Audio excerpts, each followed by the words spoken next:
dươngត្រូវត្រៀមបង្កាត់បាទបងប្អូនគឺមាននេះគឺធុងសម្រាប់បង្កាត់ខ្ញុំកាត់ចេញពីកានណាបងប្អូនហើយនេះគឺយើងមានអំបិលក្រួសមកប្រហែលជា2លព្រា3លព្រាបាយទៅជាមួយនឹងស្លឹកខាត់គឺល្អសម្រាប់យើងអ្នកបង្កាត់ណាបងប្អូនហើយនេះគឺកែវសម្រាប់ដាក់មេយើងដាក់ទឹកហើយកែវកាហ្វេយើងហ្នឹងបងប្អូនបាទនេះគឺគូដែលយើងនឹងយកមកបង្កាត់ហ្នឹងហើយបាទគឺឈ្មោលសាយចូលសាយប្រហែលជា XL ហើយសាយធំឈ្មោលយើងគឺ Red Galaxy ឈ្មោលត្រៀមហើយសម្រាប់មេគឺ Yellow Galaxy មើលមិនបាក់មើលតិចតែយើងមើលពីលើបងប្អូននេះគឺមេ Yellow Galaxy ពងពេញពោះហើយបងប្អូនយើងត្រៀមយកមកបង្កាត់បាទឃើញទេពងហើយមេនេះគឺមិនធំទេមេនេះគឺសាយ M ហើយជា M បូកនេះបងប្អូន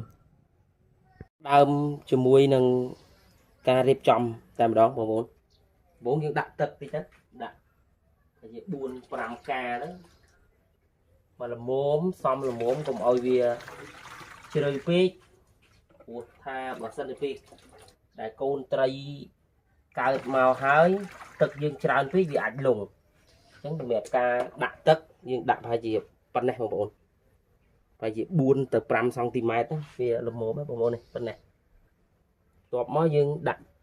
អំបិលក្រួសតិចទៅអំបិលក្រួសយើងតែយើងយកក្នុងចានមកនេះដាក់សម្រាប់ខ្ញុំការដាក់នេះគឺ1លីត្រទឹកខ្ញុំដាក់ប្រហែលជាមួយស្លាបព្រាកាហ្វេបងប្អូន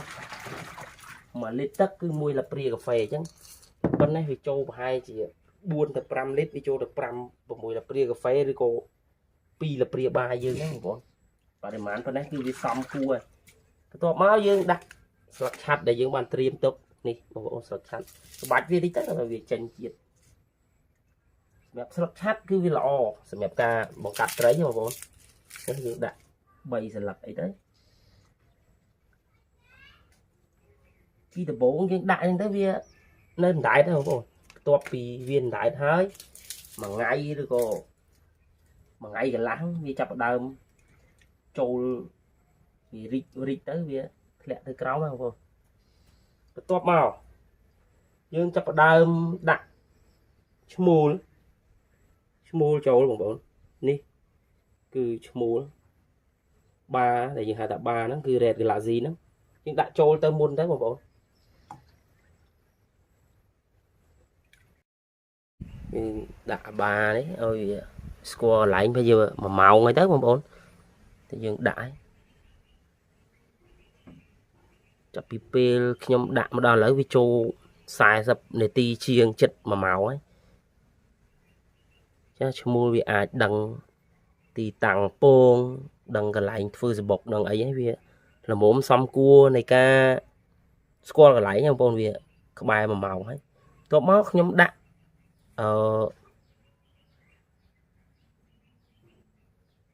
ខ្ញុំនឹងដាក់ចកបងប្អូនខ្ញុំប្រើចកដែលគេហៅថាចករឹសវែងណាចករឹសវែងខ្ញុំដាក់វាមួយដុំអីទៅបងប្អូននេះដាក់មួយដុំទៅ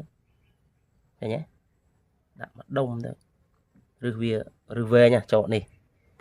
បងប្អូនអ្នកចិញ្ចឹមបកងគាត់ស្គាល់ច្បាស់ណាចកនេះ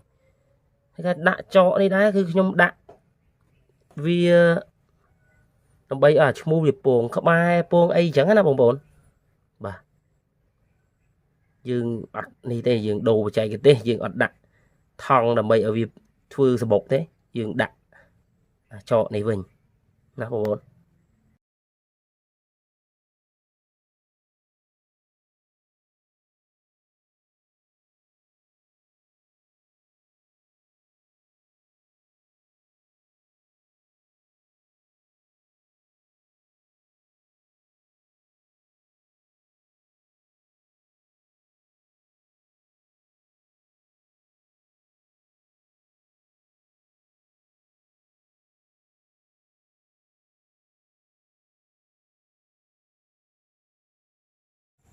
bà lần này khơi tha và toп bị đọ khen trên máu nè đi hay năng bờ rọ dương nơi yên cái này lại đấy sấy sạ nó là kiên nó bờ rọ này bờ rọ ớt mà tịch tịch nè yên toàn hiên xăm từ nấy chứ mà bồn ô con gọi là yên con gọi là yên à này con gọi là yên à top bị dương đặt mà dục máu khơi tham biên pô ấy nếu bà mua một pô ấy vẫn tới tích đá pô mê đập bổng mê cả mộng đập bổng với pô bên này anh mình chơi ăn thế bằng bọn pô tích mình tích thom đá tích vô tầm mình tên luôn này này này chú luôn bọn chú mũ kia pung ra một pô